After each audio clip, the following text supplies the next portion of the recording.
नमस्कार दोस्तों, आज हम बात करने जा रहे हैं एक ऐसे विषय पर जो आपके दिमाग को हिला कर रख देगा। क्या आपने कभी सोचा है कि समय हमेशा एक जैसा नहीं चलता है? जी हाँ, आपने सही सुना। आज हम समझेंगे कि कैसे और क्यों अंतरिक्ष और पृथ्वी पर समय अलग अलग गति से चलता है। तो दोस्तों, समय क्या है? सबसे पहले आइए समझते हैं कि समय क्या है। समय एक रहस्यमयी चीज़ है। हम इसे घड़ियों, कैलेंडरों से मापते हैं, लेकिन यह सिर्फ मापने के तरीके हैं। समय का असली स्वरूप कुछ और ही है। समय एक आयाम है जो अंतरिक्ष के 3 आयामों के साथ मिलकर ब्रह्मांड की संरचना बनाता है। अब आता है महान वैज्ञानिक अल्बर्ट आइंस्टीन का नाम। उनके सापेक्षता के सिद्धांत ने समय के बारे में हमारी सोच को बदल कर रख दिया। उन्होंने बताया कि समय निरपेक्ष नहीं है, बल्कि सापेक्ष है। इसका मतलब है कि समय की गति अलग अलग जगहों पर अलग अलग स्थितियों में अलग अलग हो सकती है। आइंस्टीन के सामान्य सापेक्षता के सिद्धांत के अनुसार गुरुत्वाकर्षण अंतरिक्ष समय को मोड़ता है। एक बड़े पिंड जैसे पृथ्वी या सूर्य के आसपास अंतरिक्ष समय में एक तरह का गड्ढा बन जाता है। अब अगर कोई चीज़ इस गड्ढे के किनारे पर चक्कर लगा रही है, जैसे कि एक उपग्रह, तो उसे ज़्यादा दूरी तय करनी पड़ती है। इसी तरह समय भी धीरे धीरे चलता है। अब आती है गति की बात। आइंस्टीन के विशेष सापेक्षता के सिद्धांत के अनुसार जब कोई चीज़ प्रकाश की गति के करीब आती है तो उसके लिए समय धीरे चलने लगता है। इसे समय का फैलाव कहते हैं। कल्पना कीजिए कि आपके जुड़वा भाई हैं। एक पृथ्वी पर रहता है, दूसरा एक रॉकेट में प्रकाश की गति के करीब यात्रा पर निकल जाता है। जब अंतरिक्ष यात्री वापस आएगा तो वह अपने जुड़वा भाई से छोटा होगा, क्योंकि उसके लिए समय धीरे धीरे बीता होगा। दोस्तों, अब बात करते हैं अंतरिक्ष में जीवन और समय की। अंतरिक्ष यात्री भी इस प्रभाव को महसूस करते हैं। वे पृथ्वी से दूर, कम गुरुत्वाकर्षण वाले वातावरण में रहते हैं और कभी कभी बहुत तेज गति से यात्रा करते हैं। इसलिए उनके लिए समय पृथ्वी पर रहने वाले लोगों की तुलना में थोड़ा तेज चलता है। हालांकि यह अंतर बहुत कम होता है और इसे आमतौर पर महसूस नहीं किया जाता। आजकल हम सभी जीपीएस का इस्तेमाल करते हैं। यह सटीक समय पर निर्भर करता है।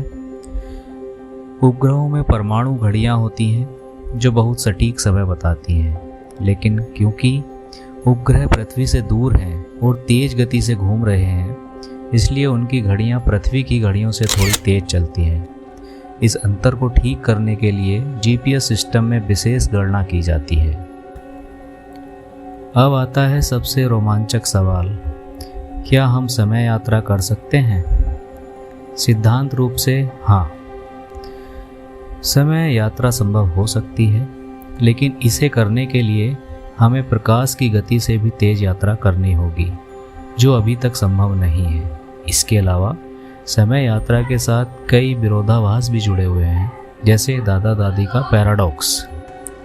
दोस्तों, समय यात्रा के बारे में बहुत सारे मिथक और गलतफहमियां हैं, जिनका खंडन करना बहुत ज़रूरी है। आइए कुछ आम मिथकों को दूर करते हैं और समय यात्रा के बारे में सही जानकारी लेने की कोशिश करते हैं। मिथक नंबर 1, समय मशीन बनाना बहुत आसान है। समय मशीन बनाने का विचार बहुत रोमांचक है, लेकिन यह इतना आसान नहीं है। हमें प्रकाश की गति के करीब यात्रा करने का एक तरीका ढूंढना होगा, जो अभी तक संभव नहीं है। इसके अलावा समय यात्रा से जुड़े कई विरोधाभास भी हैं, जिनका समाधान करना होगा। मिथक नंबर 2, हम अतीत में जाकर इतिहास बदल सकते हैं। अगर हम अतीत में जाकर कुछ बदल देते हैं तो इससे भविष्य पूरी तरह से बदल सकता है। यह एक बहुत ही जटिल स्थिति पैदा कर सकता है, जिसे दादा दादी का विरोधाभास कहा जाता है। मिथक नंबर 3, समय यात्रा केवल विज्ञान कथा है। समय यात्रा के बारे में विचार विज्ञान कथा से आया है, लेकिन यह पूरी तरह से संभव नहीं है। आइंस्टीन के सापेक्षता के सिद्धांत के अनुसार समय सापेक्ष है और इसे प्रभावित किया जा सकता है। मिथक नंबर 4, हम भविष्य में जाकर अपनी किस्मत बदल सकते हैं। भविष्य में जाकर हम अपनी किस्मत को बदल नहीं सकते हैं। भविष्य पहले से ही निर्धारित नहीं होता है और यह हमारे वर्तमान कार्यों पर निर्भर करता है। मिथक नंबर 5, समय यात्रा करने से हम अमर हो जाएंगे। समय यात्रा करने से हम अमर नहीं हो जाएंगे। हम उम्र बढ़ाना जारी रखेंगे, भले ही हम समय में आगे या पीछे जाएं। तो दोस्तों, क्या यह संभव है समय की यात्रा करना? समय यात्रा सदियों से मानवता की कल्पना को मोहित करती रही है।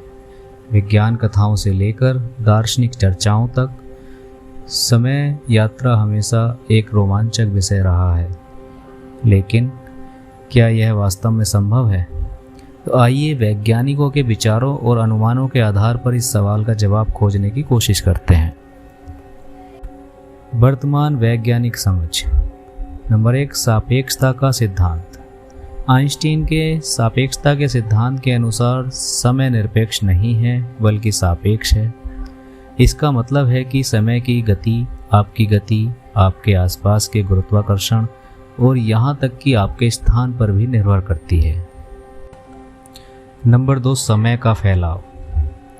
जब कोई वस्तु प्रकाश की गति से करीब यात्रा करती है तो उसके लिए समय धीरे चलता है। इसी तरह एक मजबूत गुरुत्वाकर्षण केंद्र में समय धीरे चलता है। Number 3, wormhole. कुछ वैज्ञानिकों का मानना है कि वार्म होल के माध्यम से समय यात्रा संभव हो सकती है। वार्म होल अंतरिक्ष समय में एक सुरंग की तरह होते हैं जो दो दूर के बिंदुओं को जोड़ते हैं। दोस्तों, अब बात करते हैं भविष्य में संभावनाओं की। नंबर 1, नई तकनीक। भविष्य में हम ऐसी तकनीक विकसित कर सकते हैं जो हमें प्रकाश की गति के करीब यात्रा करने या कृत्रिम गुरुत्वाकर्षण बनाने में सक्षम बनाए। नंबर 2, अंतरिक्ष अन्वेषण। अंतरिक्ष के बारे में हमारी समझ बढ़ने के साथ ही हम समय यात्रा के बारे में भी अधिक जान सकते हैं। नंबर 3, क्वांटम भौतिकी।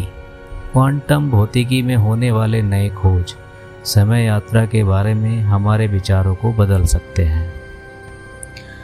अब बात करते हैं चुनौतियां और विरोधाभास। नंबर 1, ऊर्जा। प्रकाश की गति के करीब यात्रा करने के लिए असीमित ऊर्जा की आवश्यकता होती है, जो वर्तमान में हमारे लिए संभव नहीं है। नंबर 2, विरोधाभास। समय यात्रा से कई विरोधाभास उत्पन्न होते हैं, जैसे दादा दादी का विरोधाभास। नंबर 3, कोजलिटी। समय यात्रा कानूनों का उल्लंघन कर सकती है। अब हम बात करते हैं कि वैज्ञानिकों के इस पर क्या विचार हैं। सबसे पहले हम बात करेंगे स्टीफन हॉकिंस की। तो हॉकिंस का मानना था कि समय यात्रा संभव नहीं है क्योंकि यह कानूनों का उल्लंघन करेगा।